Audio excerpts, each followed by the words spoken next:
Bienvenidos a este primer episodio de Crianza a Conciencia. Estamos muy contentos de darles la bienvenida a este espacio donde se abordarán temas muy interesantes y sobre todo que nos pueden ayudar al día a día para personas y familias dentro del espectro y también personas neurodivergentes, incluso para todos los miembros de la familia, porque sabemos que el ser papás, el ser cuidadores, pues es algo que nadie nos dice cómo hacerlo, pero si tenemos las herramientas como en esta ocasión, con expertos en la materia, pues estamos muy contentos de llegar a la gente, llegar a la mente y a los corazones de muchas familias y por eso estoy muy contenta de introducir en esta ocasión a Daniel Quiñones Meléndez, quien es patólogo del habla y lenguaje, también tiene doctorado en psicología y tiene más de 20 años de experiencia con el trato de personas con autismo,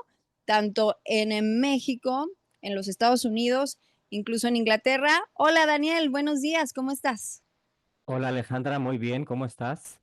Muy contenta y pues muy entusiasmada de este primer episodio, sobre todo sabiendo que va a hacer mucho bien a la gente, es información muy valiosa y de primera mano, como es tu caso, que eres todo un experto en la materia. Así es, vamos a tratar de ver de una manera puntos que nos pueden ayudar a enmarcar el proceso de escolarización para niños con autismo y otras condiciones del neurodesarrollo, tema con muchas interrogantes para muchos padres de familia que tienen incertidumbre acerca de cómo va a ser la vida escolar de sus hijos. Definitivamente es una duda, ¿no? Que surge en todos nosotros, todos los papás Sí, de niños TEA y precisamente cómo funciona, cómo los niños se desenvuelven a tu experiencia, a lo que has vivido en sí. estos años de experiencia. Los grupos, ya sea en escuelas públicas o privadas, en pues grupos grandes, que la mayoría, lo mínimo que son de 15 niños, ¿no? De 15 niños para arriba. Sí, sí, así es, sí. Fíjate, curiosamente podemos empezar con una revisión de un estudio, un análisis que se publicó en el 2018, en el que se examina los resultados de niños educados en educación o en un formato individual en comparación a un formato grupal. Y este análisis incluye 14 estudios, se analizaron el resultado de 14 estudios, en total 594 niños con autismo igual o menores a 6 años de edad. Entonces un metaanálisis es un análisis de una serie de otros estudios, en este caso 14 estudios, incluyendo un total de 594 niños. ¿Y qué se ve? Bueno, cosas interesantes. En cuanto a los beneficios únicos de las terapias o la educación individualizada, se ve el aumento de la sincronía padres e hijos. Es decir, estos momentos en los que yo hago o digo algo y tú como niño entiendes que te toca a ti hacer o decir algo, ¿sí? Que es el precursor a la comunicación verbal. Em, en la instrucción grupal no se vio ese mismo avance. Ujú. Ah, no se vieron muchas diferencias en otras áreas del lenguaje, pero sí parece que en el autismo, como lo ha sido comprobado en muchos estudios desde los ochentas, los principios de los ochentas, se requiere y veremos en otro de los estudios que analizaremos hoy por qué la persona con autismo requiere primero habilitación o rehabilitación de cuestiones básicas como la imitación o la comprensión del lenguaje antes de entrar a una escuela. Entonces, esto nos lleva a hacer una serie de preguntas acerca de qué necesita mi niño saber antes de entrar a una escuela. Por ejemplo, aparte de si la instrucción debe ser individual o grupal. Que podría ser incluso muy confuso para ellos, ¿no? Porque si se da una instrucción así al aire, ellos tal vez necesiten algo más individualizado y como lo mencionas, muchas veces pensamos los papás, ¿no? O nos hacemos esa ese cuestionamiento. Ok, si desde un inicio le doy a mi hijo terapia individualizada, tal vez en un futuro para él sea difícil incorporarse a grupos más grandes, pero siento que sería pues al contrario, ¿no? O sea, sería como pasito a pasito irlo de cierta manera preparando para precisamente en un Ujú, momento dado, pues sí, incluirlo a aulas más grandes, con más niños que les ujú. pueda ayudar a la socialización, porque muchas veces los papás pensamos eso, no, no, mejor que socialice o le damos más importancia a que conviva con otros niños porque tal vez es lo que más nos duele, ¿no? Que nuestros niños se vean aislados, pero al final de cuentas, pues Sí, van a seguir aislados si no entienden lo que se les está indicando. sí, sí, exactamente. Y haces alusión a uno de los mitos que existe acerca de la instrucción en escuela, que es que simplemente por el acto de participar o asistir al ambiente escolar, adquieres las habilidades sociales o comunicativas que no tienes. Eso es como aventarte a nadar sin salvavidas esperando aprender a nadar en el proceso de estar en el agua. Y eso es ese ha sido, pues, a falta de mejores herramientas, el único recurso y esperanza de muchos papás, de muchas familias. Y aquí te puedo mostrar otro estudio en el que precisamente se habla de eso. Se observa aquí, por ejemplo,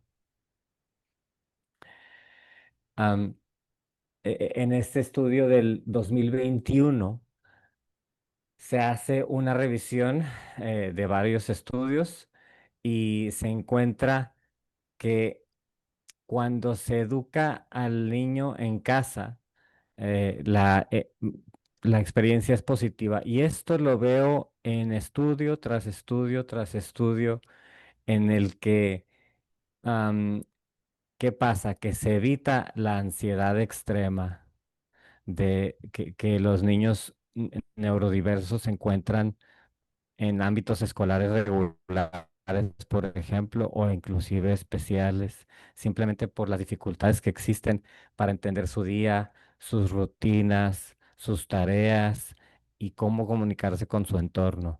Al no tener esas herramientas, se crean patrones de ansiedad extrema, estrés e inclusive conductas de autodaño o autoagresión, ¿sí? Que se ve que en este estudio, por lo menos, se reporta que disminuyen con instrucción en casa. También en casa que se mejoran que se reportan como mejoras la comunicación y la interacción social de los niños y sus logros académicos.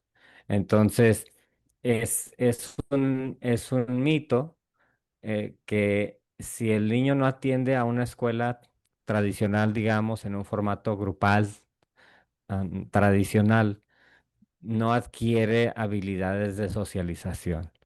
Y esto, pues, se lo puedo confirmar después de años de experiencia clínica en los que cuando veo a los niños entrar al consultorio, a los niños que son escolarizados en casa. Veo otros niveles de calma, veo una falta de ese estrés y esa ansiedad que generalmente acarrean los niños que pasan la mitad de su día tratando de alcanzar a un grupo de niños que muchas veces no pueden alcanzar.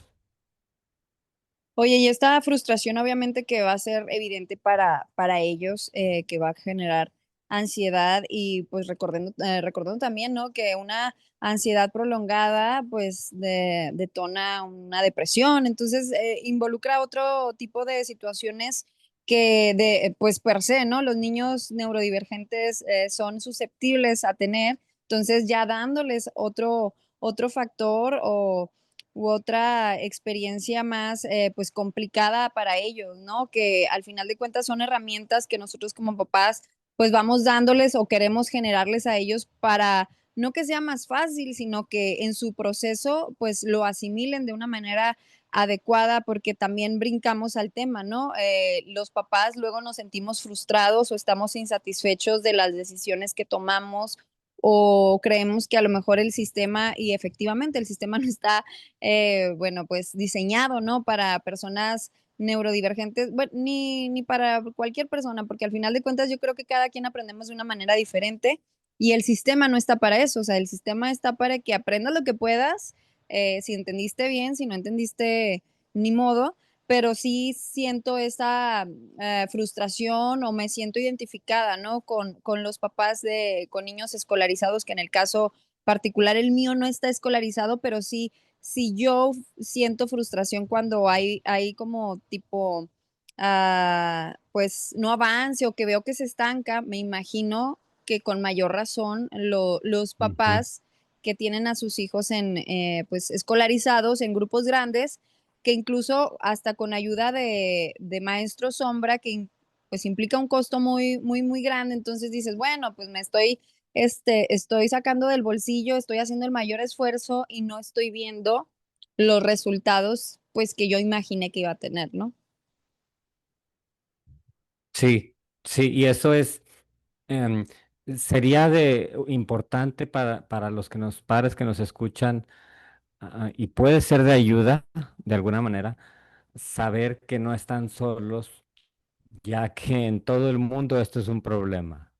No solamente en nuestro querido México y Latinoamérica, sino también por ejemplo, este estudio que tenemos aquí, del 2008, donde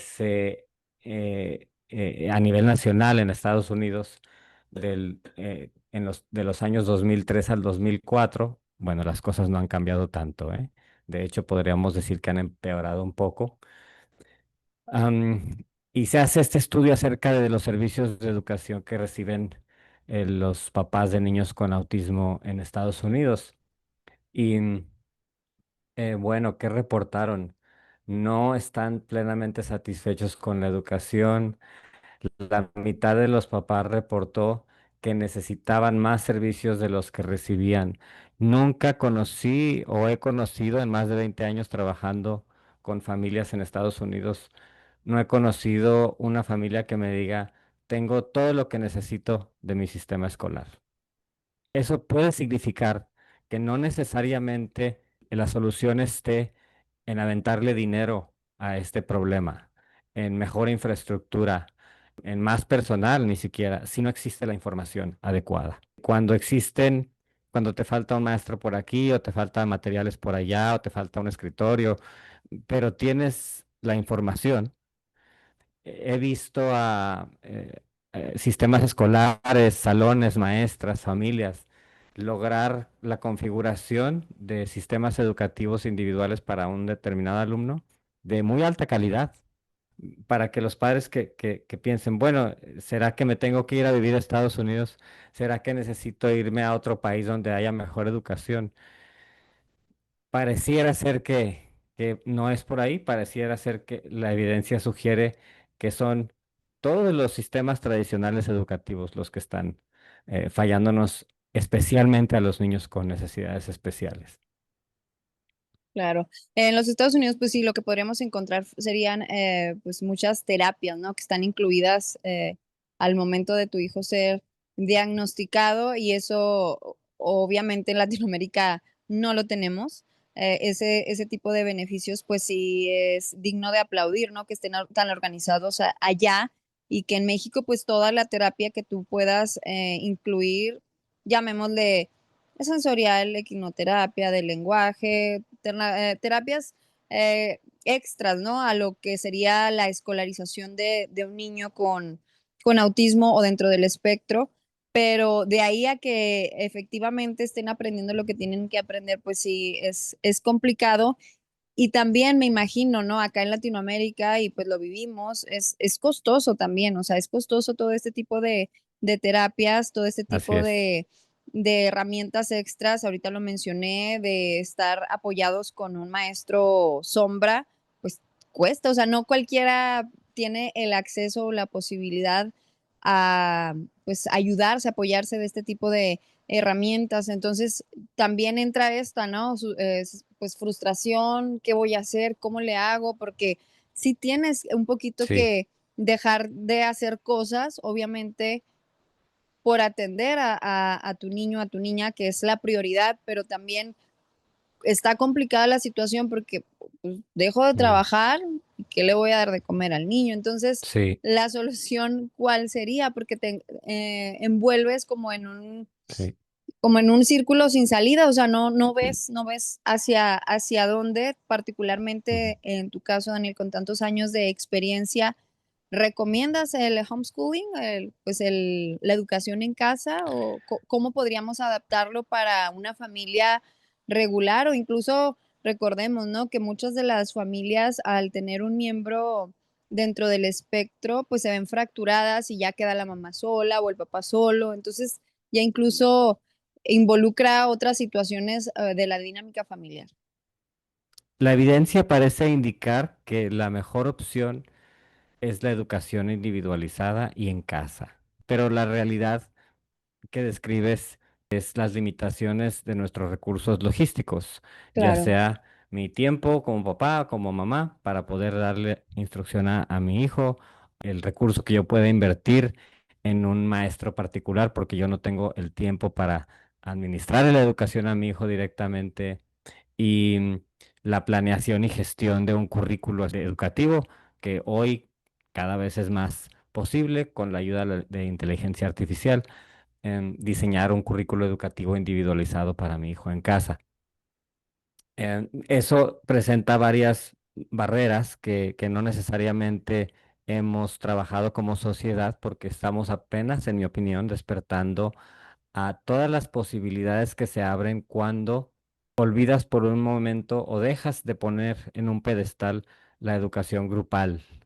Cuando la ves de una manera realista, del punto de vista de cualquier alumno, de cualquier niño, hasta para un niño inteligente es una pérdida de tiempo, o puede ser una pérdida de tiempo, porque está esperando, ir a la escuela es estar esperando a que los otros niños aprendan algo para él claro, o ella poder avanzar.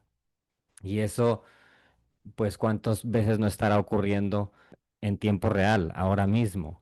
Hay niños en su escuela que están esperando a avanzar.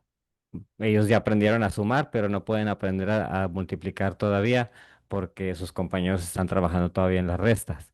claro, Y los niños con autismo, con discapacidad intelectual, que tienen distorsiones sensoriales que no les permiten aprender tan rápido como los demás, están tratando desesperadamente de aprender a sumar, pero para cuando aprenden a sumar ya están los otros niños multiplicando.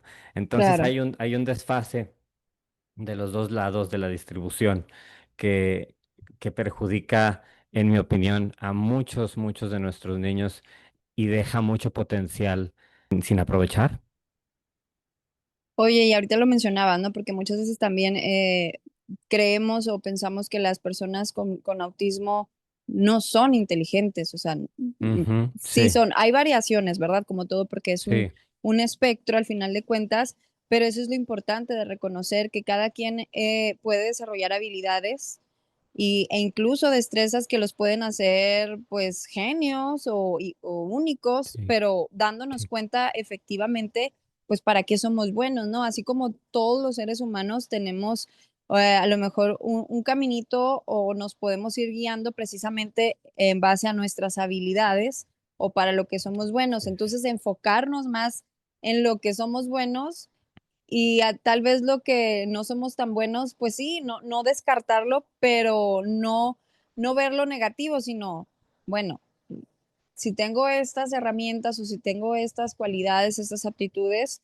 explotarlas y como papás, ¿no? Yo creo que identificar qué habilidades tiene nuestro niño, ya sea neurodivergente o no, y enfocarnos en Ujú. eso al final del día. Va a ser cuestión también de reconocer y de aprender qué es lo que mi hijo necesita realmente aprender en este momento. Sí, porque para un niño neurotípico, tú puedes asumir que cuando lo envías a una escuela, el currículo y la pedagogía están diseñadas para la mayoría de los niños, para el 85% de los niños. Y eso va desde el contenido académico hasta la socialización que ocurre dentro y fuera del salón. Cuando tienes a un niño que no pone atención, que no imita, que no sigue instrucciones, que no puede sostener una conversación, que no hace contacto visual, que tiene hipersensibilidades o hiposensibilidades, estás introduciendo a alguien al sistema que no viene equipado para aprender las lecciones que el sistema le quiere enseñar. Y eso, sobre todo para los papás que están comenzando el proceso de escolarización, puede servir, y aquí te puedo mostrar un pedacito de otro estudio en el que se examina cuáles son las habilidades que requieren los niños para ser exitosos en el ambiente escolar. Aquí tenemos que la habilidad de imitar. ¿Sí? Entonces, para padres que están pensando en escolarización temprana, como desde guardería hasta kinder, Ujú, preescolar, tu hijo imita, puede imitar movimientos gruesos, puede imitar movimientos finos, faciales, orales, puede imitarte cuando hablas, puede imitar el habla de otras personas, porque la habilidad de imitar es la que utilizas cuando aprendes viendo a otros completando actividades en el salón o socializando. Eso se llama aprendizaje social. El uso de las miradas, gestos o sonidos para llamar atención, esto viene antes del habla. Entonces, si tu niño no está imitando, no está usando gestos o sonidos o miradas para llamar la atención de otros niños o de sus cuidadores, vas a tener que primero rehabilitar estas habilidades para que venga el habla y ya el habla estando ahí, bueno, desarrollarla a habilidades de socialización más complejas. Y fíjate lo que dijeron los autores del estudio. La imitación fue el factor que más influía en el crecimiento comunicativo. Por eso ven los papás cuando empiezan sus terapias que nos enfocamos tanto en muchas versiones de imitación, porque ese va a ser el motor del aprendizaje social y después el aprendizaje individual e independiente. Este tipo de evidencia es la que nos contesta la pregunta de ¿lo meto a terapias primero, lo rehabilito o lo meto a la guardería? Como padre, si yo puedo aprender y yo le puedo dedicar tiempo al niño, es posible que me sea mejor que llevarlo a una guardería. Porque a veces no tenemos las mejores opciones a nuestra disposición. A veces tenemos que escoger la menos es lo peor que de hay, las dos, claro, ¿verdad? sí. Exactamente, exactamente, y es la Ujú, realidad. No se espera de ningún padre de familia que siempre dé el 100% de todo lo que se puede dar el 100% de las veces. Eso sería imposible de pedir de cualquier persona. claro, Lo que se puede hacer es decir, bueno, ¿cuál es la mejor decisión que puedo tomar como padre de familia? Ahora que mi niño tiene 3 4 años y tengo la posibilidad de enviarlo a una guardería. Lo que yo preguntaría es, mamá o papá, ¿tienen ustedes la capacidad de pasar ese tiempo que estaría él con alguien más, de pasarlo directamente con él, enseñándole a imitar, poner atención, hacer contacto visual, entender lenguaje? Si tienen el tiempo, dedíquenselo. Inviertan el dinero que iban a pagarle a una guardería, páguenselo a un especialista que les diga exactamente qué hacer y cómo hacerlo, y le invierten ese tiempo, si es que lo tienen. Y esto les va a dar dividendos mucho, mucho más a largo plazo que un año que pase tu niño en una guardería. ¿Sí? claro. Cuando no tienes una opción, los dos papás tienen que trabajar y las opciones son o el niño se queda en casa cuidado por algún familiar, posiblemente que no puede tener mucha interacción con él, o llevar a una guardería. Pues yo lo llevaría probablemente a una guardería, donde tiene un poquito más de exposición social. Claro. Entonces entiendo que las soluciones muchas veces no van a ser tan elegantes como quisiéramos, van a tener O que las ser mismas más para todos, ¿no? prácticas. Exactamente. Exactamente. Y eso, pues, solamente ustedes como padres que lo viven todos los días, que tienen que balancear este tipo de decisiones, saben lo que es saber que estás sacrificando algo de Claro, avance, ¿no? Que siempre lo estás haciendo. Pero repito, se trata de tomar la mejor decisión posible con la evidencia que se tiene y muchas veces no es lo mismo para todos. Hay niños para los que sí recomiendo, ¿sabes qué? A este niño sí déjamelo en la escuela porque está bien atendido, está aprendiendo lo que tiene que aprender y cuando tiene dificultades existen los planes y los mecanismos para que esas dificultades no ocasionen más dificultades de las necesarias de aprendizaje o de enseñanza. Claro. Y precisamente, ¿no? O sea, es lo básico, no podemos correr sin antes caminar y se vuelve como una bola de nieve que va creciendo y va creciendo y va creciendo si como papá no enfrentamos nuestra realidad, ¿verdad? Porque es algo que no podríamos cambiar. Hay cosas que sí podemos hacer como papás, cambiar o variar, pero hay otras situaciones que están fuera de nuestro control y yo creo que también, ¿no? En otro tema, en otro episodio trataremos el tema del apoyo emocional porque me imagino que también es algo importante para Sí, la toma de decisiones y sobre todo, ¿no? Porque si de por sí siendo papá de un niño neurotípico, la mayor parte del tiempo estamos cuestionándonos si lo estamos haciendo bien, pues ahora con un niño neurodivergente, yo creo que el latigazo todavía es más fuerte, entonces, pues aprovecho, ¿no? Para enviarle un abrazo a todos los papás porque pues es una lucha diaria al final de cuentas y por eso estamos aquí, ¿no? Para tratar de ofrecer herramientas o información que sea pues valiosa para esas familias que en este momento están en esa disyuntiva, ¿no? ¿Qué voy a hacer? ¿Qué hago? ¿Cuál es la mejor opción para mi niño, para mi niña? Y precisamente, bueno, pues se ha demostrado, ¿no? Y ya hay pues reportes, hay estadísticas, la distribución demográfica de los niños, ya sea escolarizados o en homeschooling. ujú, ¿Tú cómo lo ves? El porcentaje también es algo que después de la pandemia se volvió más natural, porque antes no era como que ni así posible, ¿no? es. Decir, voy a enseñarle yo a mi niño en casa, a mi niña en casa, pero sí me ha tocado incluso a niños neurotípicos que están siendo escolarizados en casa precisamente porque a raíz de la pandemia Sí. muchos papás que tuvieron la oportunidad de quedarse en casa se dieron cuenta que era una herramienta muy valiosa, que tú los estuvieras pues guiando y dándole pues la educación que ellos necesitan según su avance.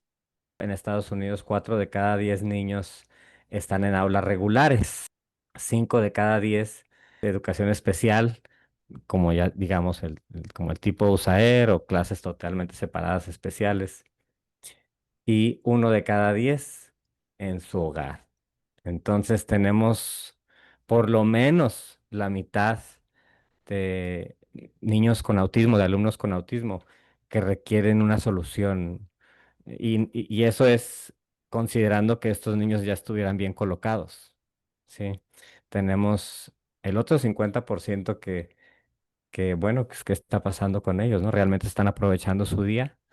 Y si es así, bueno, ¿cómo podemos hacer que eso funcione para más alumnos? Pero lo que sospecho es que no necesariamente es la verdad, que en ambientes regulares, pues nuestros niños, como todos los niños, sufren algún grado de retraso. Claro.